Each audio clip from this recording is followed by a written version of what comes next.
वाहिगुरु जी दा खालसा, वाहिगुरु जी की फतेह। ये हमारे भारतवर्ष में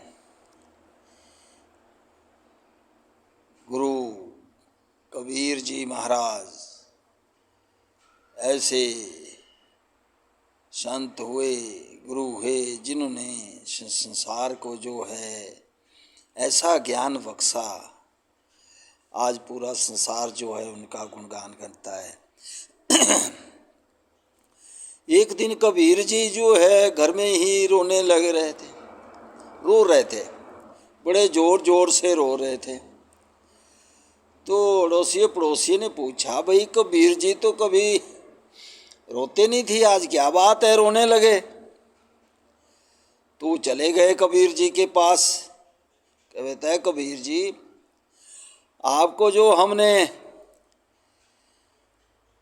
समुद्र में फेंका, पहाड़ों से फेंका, हाथी के नीचे दिया कुचलने को, खूब मारा, फिर भी आप रोए नहीं, आज क्यों रो रहे हैं?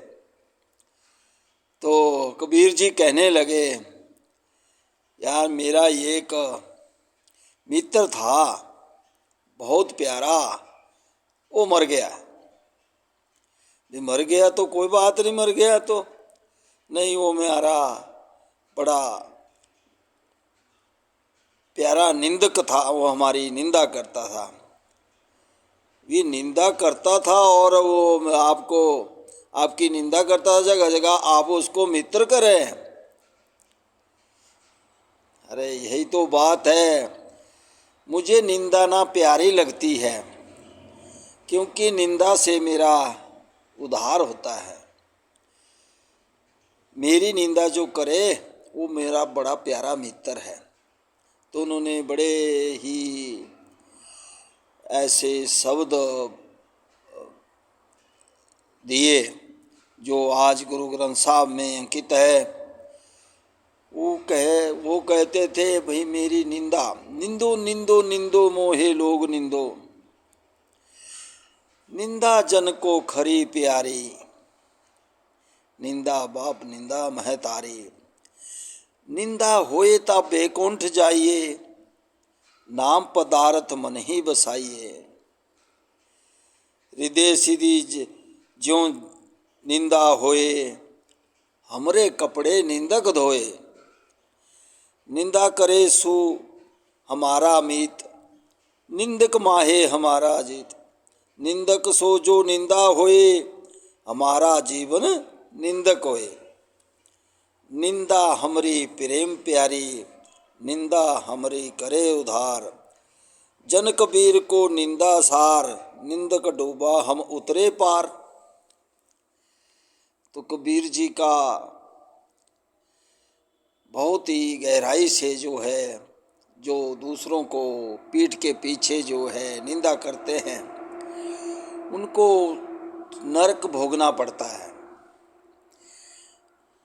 पीठ के पीछे जो निंदा करने वाले का कभी उद्धार नहीं होता। वो चाहे कितना भी जप तप पूजा पाठ कर ले, वो सब व्यर्थ है। जिसने निंदा की उनको तो नरक ही मिलेगा। इसलिए कभी किसी की बुराई निंदा नहीं करनी चाहिए। अब निंदा करते हैं कि वो एक कहानी याद आई, वो हमने सुनी थी कि एक राजा था। वो राजा जो है तब खाना खाता था जब 200 पंडितों को खाना खिलाता था, ब्राह्मणों को। तो उसने जो है, सर्दियों के दिन थे, तो महल के बाहर जो खाना बना रहे थे, खुला आकाश में खाना बना रहे थे, सर्दियों के दिन थे। एक दिन उसने जो है खीर बनवाई, वहाँ खीर बना रहे थे, तो आकाश में जो है एक पक्षी जो है सांप को लिए उड़ा जा रहा था। जैसे वो सांप जो है उसको काटना चाहता था और पक्षी जो है उसको खाना चाहता था, अपना पेट भरना चाहता था। लेकिन सांप ने जैसे ही अपना जहर उगला और उस पक्षी को डसने के लिए, पर वो जहर वहाँ से गिरा और खीर पे पड़ गया। किसी को कोई पता ना चला, और वो जो है खीर जो है वो 200 ब्राह्मणों में बांट दी गई, और जो है वो ब्राह्मण जो है मर गए। अब ब्राह्मण मर गए, बात जो है यमलोक तक पहुंच गई। तो वहाँ का जो था प्रभु, वो देखने लगी भी राजा को जो है खीर परोसी गई, और वो उसका जो है वो पाप जो है किस पर लगेगा। तो पहले तो बात हुई कि राजा के घर खीर पकी थी, और इसका मतलब है कि राजा पापी है। तो देखा तो राजा कैसे पापी हुआ, उसने तो खीर बनाई और वो भी पापी ने हुआ। अब वो खीर जो है, जो उसमें जहर था, वो जहर कहाँ से आया, पता चला कि वो जहर जो है सांप ने आकाश से उगला हुआ है और खीर पे पड़ा हुआ, तो इसलिए सांप दोषी हुआ, पापी हुआ।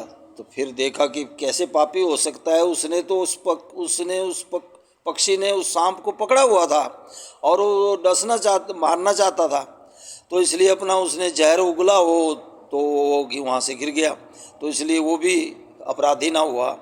फिर पक्षी को देखा कि यह अपराधी है, इसने सांप को पकड़ा था। अब पक्षी भी क्या करे बेचारा, उसमें भी अपना पेट भरना था और उसने उसको जकड़ा हुआ था, तो वो भी अपराधी ना हुआ। देखा कि दोषी कौन है, इसका अपराध कैसे कबूल करे, किसके ऊपर ऐसे अपराध दे जो जो इसका दोषी हुआ। अब 200 ब्राह्मण मर गए, ये तो बड़ा अन्याय हो गया। अब क्या करे, तो इसलिए जो है वहीं कहीं राजा के महल के इर्द गिर्द जो है कुछ साधु जो है वहाँ से गुजरे। तो एक साधु ने एक औरत से पूछा कि भाई वो राजा का जो महल है वो किस तरफ है। तो उस औरत ने कहा कि आप वहाँ जाना चाहते हैं, पता है राजा जो है जहर में खीर में जहर मिलाकर जो है मार देता है। अरे बाप रे, उसने जो है वो राजा की निंदा कर दी। तो अब प्रभु को पता चला भी, ये तो यमदूत को पता चला, यमराज को भी, देखो ये है अपराधी। अब इसने जो है जब उसने उस खीर में जहर, राजा को खीर में जहर मिलाते नहीं देखा, तो इसने कैसे कह दिया कि राजा जो है खीर में जहर मिलाकर जो है मार देता है। तो यमराज ने जो है उसके ऊपर जो है वो सारा अपराध थोप दिया, वो गुनाहगार हो गई, क्योंकि उसने उसकी निंदा की बिना देखे। तो इसलिए जो है हमने बिना देखे अगर किसी की निंदा करते हैं तो जो उस जो कर्म है उसके खोटे बन जाते हैं, और वो कभी भी